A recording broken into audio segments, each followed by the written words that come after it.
So, Jeff, you guys have had a lot of challenging offenses you faced this year. Where is Texas Tech in that rate?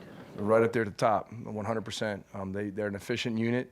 They know what they're doing. They believe in their system.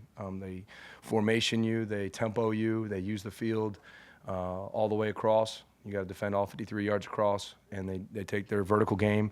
They have an elite running back, as you guys know, that we've played for a long time now. I feel like he's 40 years old. But he's a very good football player, and their line has gotten better and better every single year. And they have big play receivers and a quarterback that makes it all roll. So they're a challenge. Who do they remind you of? Anybody you faced this year, or are they a little different? I think they're kind of their own. They're their own entity. I really believe that. I think they're talented on the outside.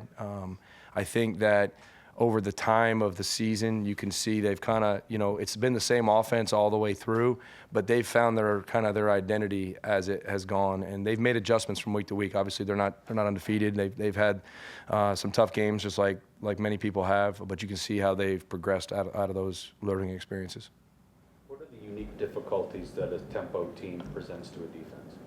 Well, it's just communication. They're trying to get you off balance. You got to get a call in. They can get their call in, and they're trying to get it in faster than you can get yours in. And if they can change the math pre-snap and make you work, that's what they're trying to do. And especially if they can find an automatic or a master check or something like that, and they know they kind of have you. So obviously you want to eliminate that. You want to not be predictable. And at the same time, you want to make sure you got 11 guys facing the line of scrimmage and the ball snap. No matter how well they throw, it still comes down to stopping the run first. Yeah, absolutely. I mean, everything we do is stopping the run, and if we can do that, it'll give us a chance. Stop the run, eliminate explosives or limit explosives as much as possible, and that's what it all comes down to. And that's when they can get their routine going. Is if Brooks is getting hot and he's getting good chunk yardage, and even if he doesn't break the long one, if he can get hot, get chunk yardage, get him in second and manageable. Get them in third and shorts. I mean, that's when they get really, really good. Coach Brown talked about that he thought the secondary had their best day of coverage in a while. Is that something that you agree with? And then second of all, like he talked about, totally different animal with Texas Tech. So from what you can give us, what has to change? What do you expect? Are you confident that you can take UCF into a solid coverage day against Texas Tech? Yeah, I would agree. I thought the guys played really well in the back end on Saturday. I thought they had a good day. I thought they managed down and distance. They managed what they were expecting playing Central Florida. And when we got into certain situations and field zones, I thought they did a nice job of defending and matching and understanding when they were taking shots, when they were working double moves. We had one mishap on a double move that we would love to have back. But other than that, I thought the guys definitely played well on Saturday. And then moving into this week, you want to build off a positive. Everything that we talk about is building off a positive. And we had 10 possessions in that game on Saturday. 7 of them were successful, and the coverage was a huge part of that. And that really showed up on third down. And I thought that was fun to see, and some one-on-one matchups where guys were able to win. That you've gotten a rhythm as a play caller more? I mean, now that you've done it, 3-4 games? Yeah, I do. I think there's going back to the very first game of Cincinnati, one question I was asked was just the operation of the day and the interaction with the coaches, and I think that's universal for the whole staff on defense. When we're on the headsets in between series and during a drive, and the interaction and the communication that we're having, and then how we're filtering that down to the players. I think every week that's gotten more and more, efficient and productive. And I think Saturday, I thought that the kids did a great job of getting lined up. I think we had 4 out of 54 plays that I thought that we weren't exactly how we'd like to be pre-snap. 2 of those on the last drive, which hindsight, I would have asked for a timeout right there. We had 3, and they got us in some tempo stuff into the boundary, away from our bench. We couldn't sub, so we could have used one there. So that's something that I've learned from going back and evaluating the game. But I do think there's a rhythm to it, and I think our kids have felt that, and our coaches have felt that. Question I'm asking everyone now. So the Thanksgiving food. Thanksgiving memory for your coach's kid. So what was Thanksgiving like growing up for you, and then your favorite Thanksgiving food? Yeah, growing up, it was weird. My dad was a high school coach and had coached in junior college. And usually their seasons were done just because he was in New York State, so they kind of hurried through the playoffs before the weather got bad. So the old playing on Thanksgiving wasn't as much of a deal. I remember the old, family Thanksgiving meals and going to family house. And then when I got married, my wife, she does Thanksgiving like all out, and that's her family. But it's kind of how she was raised. So she usually cooks for the entire city of Morgantown. We'll have leftovers for 3 weeks, but it's delicious, obviously. And so no, I think both memories in the past and memories of the current. It's a lot of it does revolve around food for sure. So what does she do best, food-wise? Oh, you're putting me on the spot right Yeah. there. All of Get you in it, trouble. all of it, all of it's amazing. No, it's amazing. Casseroles, the turkey itself, how she does it in the brine and all it's really good. You mentioned some of the challenges in getting lined up correctly, getting your calls in, where you are on the field, all those kind of things.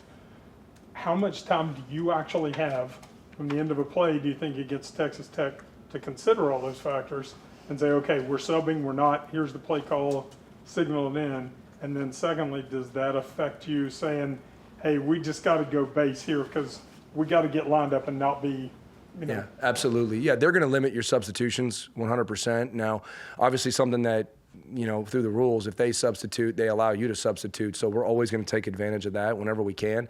If they don't allow you to substitute, we're going to be prepared to play the entire series with our conditioning and with our mindset. That's never going to affect us in our heads, and we're going to approach the week like that, like we do every week. And the thing about it is they play at a very, very high rate, but every team we've played this year at times is able to do the exact same thing. No different than our offense and what we see at practice every day. And this is something that we practice against year-round. So I feel like our guys are going to be prepared for that. But to go back to the initial part of the question, usually you're going to have 3 to 4 seconds to really see where you're at. And then that's also why starting a possession strong is really important. If you can be good on the first play of the drive on possession and 10, and now you're second and long, well, they might go tempo, but if it doesn't work, well, now it's third and long, and it took 30 seconds to get there. And that's how you steal possessions, and, you can win that, you can stay ahead. So you got to look at that as an advantage. And if we can do a great job on P10 of stopping the run and getting lined up and stopping what they're trying to do to affect us to get us into second and long, that's got to be the positive. And that's something that we did a great job of on Saturday is, our P10 numbers actually weren't great, but our second down numbers were the best they've been in a long, long time. So we played way more third and longs. Therefore, we went 6 out of 9 success rate on third down. So it's all how the game plays out. But I think tempo, all those things we're talking about, and the guys understanding that is huge. Jeff, they have, I think, more conversions on third down than anybody, maybe more attempts too, but their rate's really high. It's quite a combination. I know some that say they have a lot of snaps, but just They have a ton of, yeah. But to be that efficient too, is there a formula for why they've been so successful? Well, I do think part of it is just the sheer amount of attempts they have because they've played so many plays. You know what I'm saying? And they create more possessions per game. We had the number of 10 in the game on Saturday. Like, that was our number. We had 10 opportunities, you know what I mean? And now, we're playing this game. We've got 12 to 13 opportunities just because of how they play. So now it's how many times can we reset in between a drive? How many times can we go out and play a new game on every single possession? So they create that. Therefore, they're going to have more third down opportunities. And then, like I said, when they've got an elite running back the way they do, if they can get their running game going and then they're in that third and short, third and medium, and they're just able to crank that thing out, well, now they have a drive that goes 10, 12, 14 plays, and they converted 4 third downs. Those numbers go up really, really fast. So, and that's part of that's why they do what they do. The more opportunities, the more points they can score. Very different mentality in terms of play calling or anything like that early in a game with a team that tries to start out so quick, they want to hang points real fast, just for the fact that obviously you have different plays, depending on how things unfold. Mm-hmm. But going in, it's going to be a certain way with this team. Yeah, absolutely. And I think every game you want to start fast, and I know that's something that they really pride themselves on is starting fast. I think they were up 14-0 on Saturday, quick, and that's how they want to play. Well, you want to combat that. You want to do what we did. We were up 14-0, and it was because, hey, we went out there first, and we had to stop. We scored, and then we got to take away. We scored, and, you know, that's how you always want to start a game. So how you start, how you play in the middle, and how you finish is huge, you know. So, but you can't get to the second two without being really good at the first one, and that's what we want to do, you know. That was a little weird, though. You guys started with the ball in the second half instead of the last, 17, 18 weeks. Yeah, no, it was great. And they did a great job of scoring on that first drive. And then I was proud of our guys. We go out the very next, you know, when we touch the field for the first time and we get a stop. And it was good complimentary football for sure.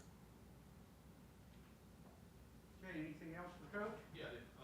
Like Neil talks a lot about his script on offense and just how he tries to get stuff going, and it usually works too. Can you do that on defense? Can you try to? Okay, you can. Absolutely. Is it the same? Absolutely. Yep. Can you share a little bit?